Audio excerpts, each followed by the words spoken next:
Hello दोस्तों, आज हम बात करेंगे यदि किसी व्यक्ति को टेम्परेचर चेंज सडन होने की वजह से एलर्जिक राइनाइटिस के एपिसोड ट्रिगर होते हैं तो ऐसी चीजों में हम क्या कर सकते हैं। अक्सर ऐसा देखा गया है कि घर के एक कोने से दूसरे कोने या घर से बाहर निकलते हुए सडन टेम्परेचर चेंज होता है और लोग उसके बाद सडनली उनको एलर्जी का एपिसोड ट्रिगर हो जाता है और वो खांसते छींकते नजर आते हैं, कई घंटे तक परेशान होते रहते हैं। तो ऐसे केस में आप क्या कर सकते हो जिससे आपको एलर्जी का एपिसोड ना हो या आप उसको प्रिवेंट कर सको।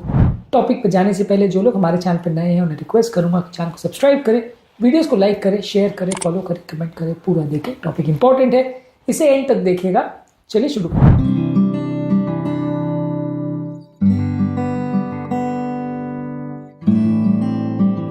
सबसे पहले ऑब्वियसली अगर टेम्परेचर चेंज से हो रहा है तो टेम्परेचर चेंज से अपने आपको बचाना है। यानी कि जब भी आप ऐसे एरिया में जा रहे हो जहां पे सडन एक्सपोजर हो सकता है ठंड का, जो कि आपके नॉर्मल रूम टेम्परेचर से बहुत ज्यादा कम है, तो वहां पे आपको अपने मुंह को और नाक को प्रॉपर्ली कवर करके जाना पड़ेगा। सडन मुंह और नाक का यदि लोअर टेम्परेचर में एक्सपोजर होगा तो आपको ये प्रॉब्लम हो सकती है। ठंडी हवा अंदर नहीं जानी चाहिए, इसलिए मुंह को एक स्कार्फ से या एक मास्क से प्रॉपर्ली कवर करके ही जाए। यदि ये ठंडी हवा अंदर जा रही है तो एलर्जी का एपिसोड ट्रिगर कर सकती है और ये प्रॉब्लम होने के बाद कई घंटों तक आपको प्रॉब्लम हो सकती है।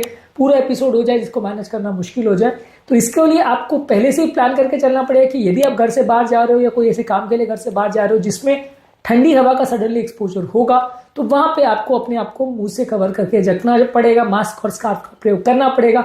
और ऐसे टाइम आपको मुंह से सांस बिल्कुल नहीं लेना है, नाक से ही सांस लेना है। नाक में अंदर जो ह्यूमिडिफायर नॉर्मल सिस्टम रहता है, जो बाल रहते हैं, वो एयर जब अंदर जाती है तो उसको नॉर्मली ह्यूमिडिफाई करते हैं या उसमें मॉइस्चर का कंटेंट बढ़ाते हैं, जिसकी वजह से अंदर जो हवा जाती है वो उतनी ड्राई नहीं होती और उतनी ज्यादा ठंडी नहीं होती। ये चीजें करने से आपका ओवरऑल जो है अंदर ठंडी हवा बहुत ज्यादा नहीं जाएगी और एलर्जी का एपिसोड जो है बॉडी के एंटीजेंस को ट्रिगर नहीं करेगा।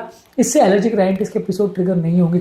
तो कोशिश ये करिए कि नाक से सांस लीजिए और मुंह और नाक को प्रॉपर्ली कवर करिए। इसके अलावा घर पर सडन टेम्परेचर फ्लक्चुएशन होने ही नहीं दीजिए। ऐसी जगह पर आप रखिए ही मत जहां पे आप जा रहे हो और वहां पे सडन टेम्परेचर फ्लक्चुएशन हो रहे हो।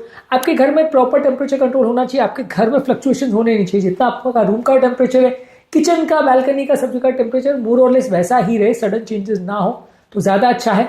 घर पर ह्यूमिडिफायर का प्रयोग कर सकते हैं। ह्यूमिडिफाइड ड्राई एनवायरनमेंट में नेजल इरिटेशन को प्रिवेंट करता है। घर में जो थोड़ा ड्राई एयर होता है वो जब आपकी नेजल पैसेजेस में जाता है तो वो इरिटेट कर सकता है, क्योंकि ड्राई एयर की वजह से इरिटेशन ज्यादा होती है।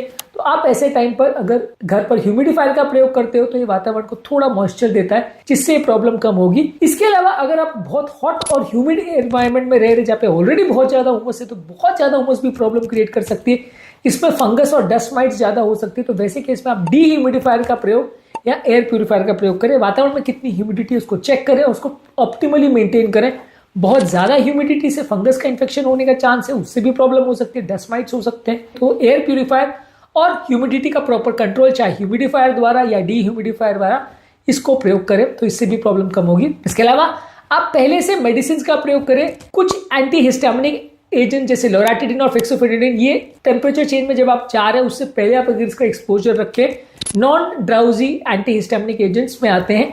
इनका अगर आप पहले से प्रयोग करें तो आपको ये ट्रिगर नहीं होगा। नेजल स्टेरॉइड्स का भी प्रयोग कर सकते हैं एलर्जी सीजन के दौरान, तो ये आपकी नाक की इन्फ्लेमेशन को कम करेगा, इससे भी फायदा मिलेगा। इसके अलावा नेटी पॉट, जो कि एलर्जेंस को क्लियर करने के लिए प्रयोग करते हैं, ये नेजल सलाइन रिंस करने के लिए पॉट आता है। इसको आप डायरेक्ट नाक में डालते हैं तो जो सलाइन के फोर्स की वजह से जो अंदर पार्टिकल्स है वो निकल जाते हैं, आपको नाक को क्लियर करने में मदद करता है। तो इसका आप प्रयोग कर सकते हैं। इसके अलावा लॉन्ग टर्म बेनिफिट के लिए ओमेगा 3 फैटी एसिड्स की कैप्सूल ले सकते हैं, जो कि फिश और flaxseed, chia seed, sunflower seeds में होता है। इसके अलावा बादाम अखरोट में होता है, इसका प्रयोग कर सकते हैं, बॉडी का इन्फ्लेमेशन कम करता है। क्वेरसेटिन जो है अनियन यानी प्याज, एप्पल यानी सेब और बेरीज में होता है, ये एंटी हिस्टामिक प्रॉपर्टी होती है, इसका प्रयोग कर सकते हैं। विटामिन सी और विटामिन डी को ज्यादा खाइए, इससे भी एलर्जी के सिम्टम्स कम होते हैं। इसके अलावा पानी ज्यादा मात्रा में पीजिए, ये आपकी म्यूकोजा को हाइड्रेटेड रखने में मदद करेगा, इससे भी एलर्जी के सिम्टम्स कम होंगे। घर पर एनवायरनमेंट को थोड़ा वार्म रखिए, टेम्परेचर को प्रॉपर्ली मेंटेन करिए।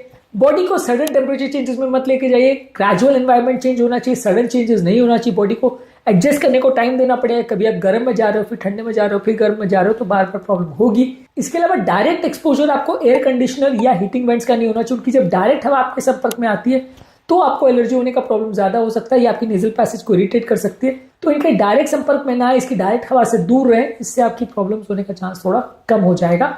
तो यदि आपको टेम्परेचर चेंज होने की वजह से सडन एलर्जिक राइनाइटिस का एपिसोड ट्रिगर हो रहा है तो ये सारी चीज़ें करने से आपको फायदा मिलेगा, जिससे आपकी एलर्जी होने के एपिसोड्स कम हो जाएंगे और एलर्जी संबंधित प्रॉब्लम्स आपको कम होगी।